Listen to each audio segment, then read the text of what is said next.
Hello everyone. Today we are going to start our second chapter of NCERT Class 10 Economics, that is Sectors of the Indian Economy. So let's start. Just have a look at these various activities going on. You will find that people are engaged in various economic activities. Some are producing goods and some are producing services. You can see a man, postman, some people laying bricks, a coolie, two women plucking cotton balls, and a woman as a shopkeeper. So these activities are happening around us every minute as we speak. What if we want to understand about these activities better? How do we understand them? One way is to classify them on the basis of any important criterion.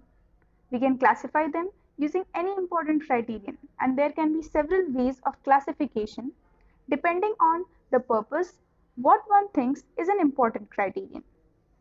So some of the important criterions suggested by economists are nature of activity, ownership, and working conditions. We can classify the sectors of economics on the basis of nature of activity, on the basis of ownership, and on the basis of working conditions.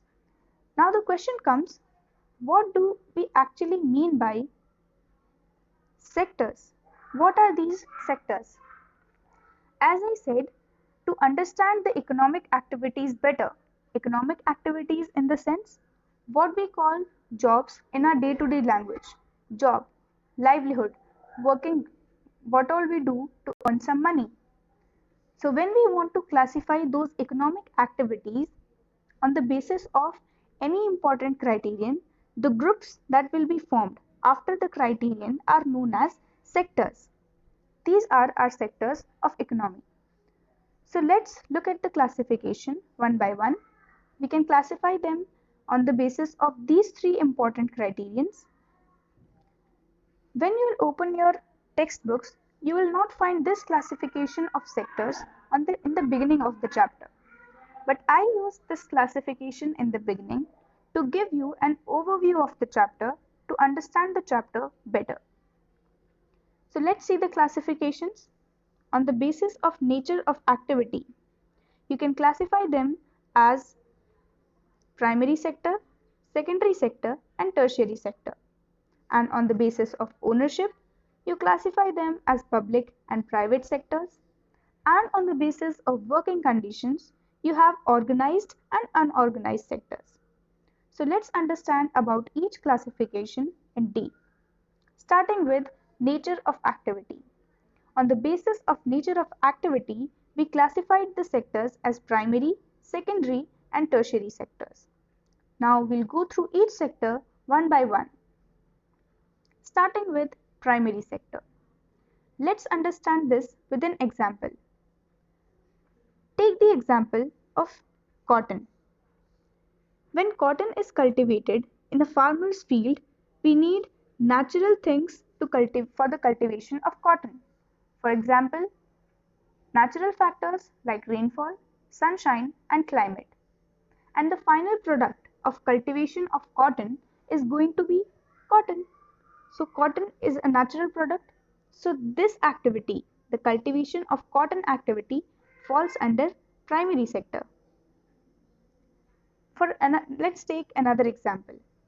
Another example can be of dairy. The final product in running a dairy is going to be milk. That is also a natural product because we depend on biological process of animals and availability of fodder, etc. for the production of milk. So dairy also falls under primary sector. Similarly, you can have minerals. Minerals are also natural products that are formed after the activity. So the activity of minerals and ores is also a natural product, so it also falls under primary sector. How do we define this sector?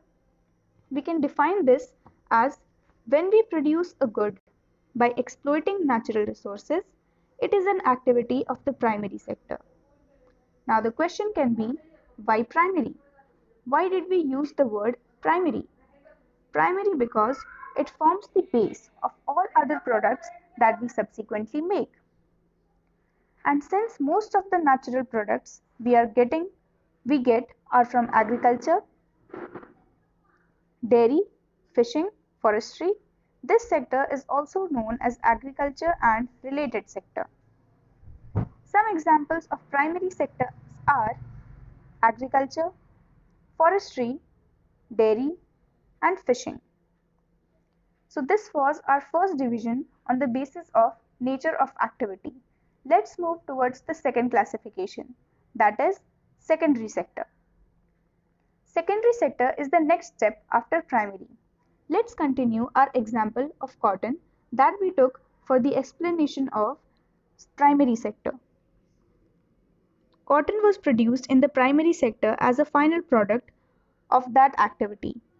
After the production of cotton, we need to weave it or turn it to a piece of cloth. So this activity of turning it into a piece of cloth or spinning the yarn falls under secondary sector. So the activities in which natural products are changed into other forms through ways of manufacturing that we associate with industrial activities fall under secondary sector. So all my industries, that's the job what industries do. They turn the natural products by the process of manufacturing into some other forms. So my industrial activities fall under my secondary sector. Weaving cloth or spinning yarn is also a part of secondary sector. And using the example of sugarcane also we explain, we have sugarcane as a raw material.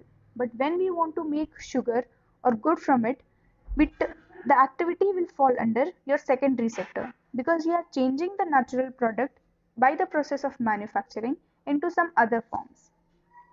And the product is not produced by nature. In this sector, the product is not produced by the nature, but it has to be made. We need to make it by the process of manufacturing.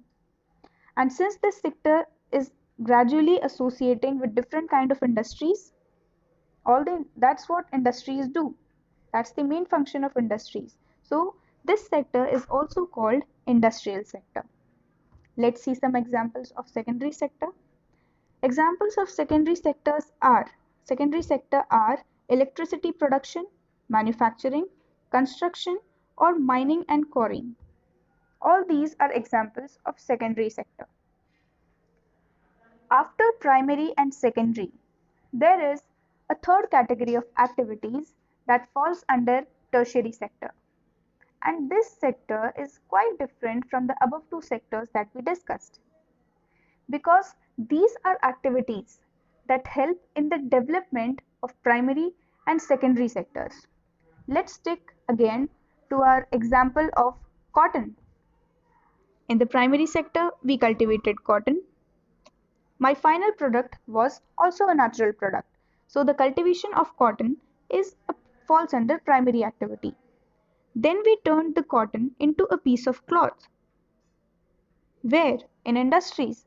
So the turning of cotton to cloth will fall under my secondary sector. Now, the cloth needs to be transported by trucks or trains or any means of transport, and then you will also need to sell it in wholesale or retail shops. And sometimes it may also be necessary to store these in godowns.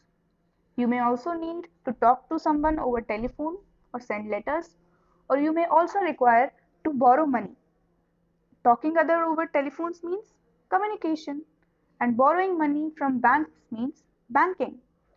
So to help the production and trade of this cloth, we need various services like transport, communication, and banking. So these three of the activities are not producing any good. You will see that these three activities are not producing any goods. They are simply providing service. So these activities by themselves do not produce a good, but they are an aid or support for the production process. How do we define this tertiary sector? The activities that help in the development of primary and secondary sectors fall under this sector. All the activities that are helping in the development of my primary and secondary sectors fall under this sector. And this sector, activities of this sector support the production process. For example, we discussed transport, storage, banking, communication, trade, and many more. And since these activities generate services rather than goods, this sector is also known as service sector. Let's see some examples of tertiary sectors. Some examples are banking and finance, personal services, ID services, insurance, and transport. But some activities are there that do not directly help in the production of goods. For example, let's take the example of a teacher. Your teacher is not engaged in producing any good, nor he is indirectly supporting any production. So the essential activities that directly not help in the production of goods also fall under service sector. Why? Because they are simply providing service. So different examples of such activities. These are the essential services that we need, but they are directly not helping in the production of goods. So different examples can be a doctor, a teacher, people doing administrative and accounting works, and some services based on information technology, like you have internet cafe and you have other software companies. Okay, so far we discussed that we classify the activities on the basis of nature of activity as primary, secondary, and tertiary sector. So we divided them into three different categories. But though we divide them, though they are grouped, they are highly interdependent. Let's again check this with an example.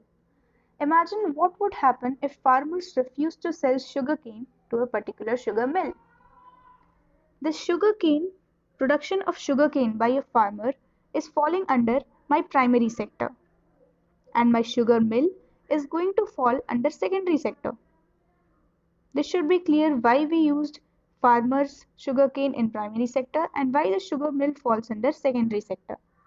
So what would happen if farmers refuse to sell sugarcane to a particular sugar mill? The mill will have to shut down. There's no other option. So this shows that my primary sector is dependent on secondary sector. Sugar mill is dependent on the farmer's sugarcane for its production. So we see that the primary sector is dependent on secondary sector, and secondary sector is on tertiary, and tertiary is on primary. So the three sectors are highly interdependent among each other. So far what all we have discussed, I have some questions which can be asked from this part in the exam. The first question is, explain the difference between primary, secondary and tertiary sectors using examples. You can do this very easily. This question can be asked for 3 marks. The next question I have can be asked for 1 marks. It's a 1 mark question in fill in the blanks. Now you will notice that in the board exams, they have included in the first section, they include 20 questions of 1 mark. So your reading of NCERT should be very thorough and very clear to attempt all the 1 mark questions, and once you are very clear with your textbook and all the basic things, you can easily get 20 out of 20 marks for social science. So let's see some 1 mark questions from this part of the chapter. Next question we have is, the activities in the primary, secondary and tertiary sectors are blank, independent or interdependent. So that's what we saw in the previous slide, that the activities are highly interdependent. So the answer to this question is going to be tertiary activities in all the three sectors are interdependent. Then they can also ask you directly to define what is primary sector or what is secondary sector or what is tertiary sector. And this is going to be asked only for 1 mark. Other question can be, what does the tertiary sector include? You need to understand this question. This means that what kind of services are done under tertiary sector. So you can write this into 2 points, though it is going to be asked only for 1 mark. This question is going to be asked only for 1 mark. So how do I answer this?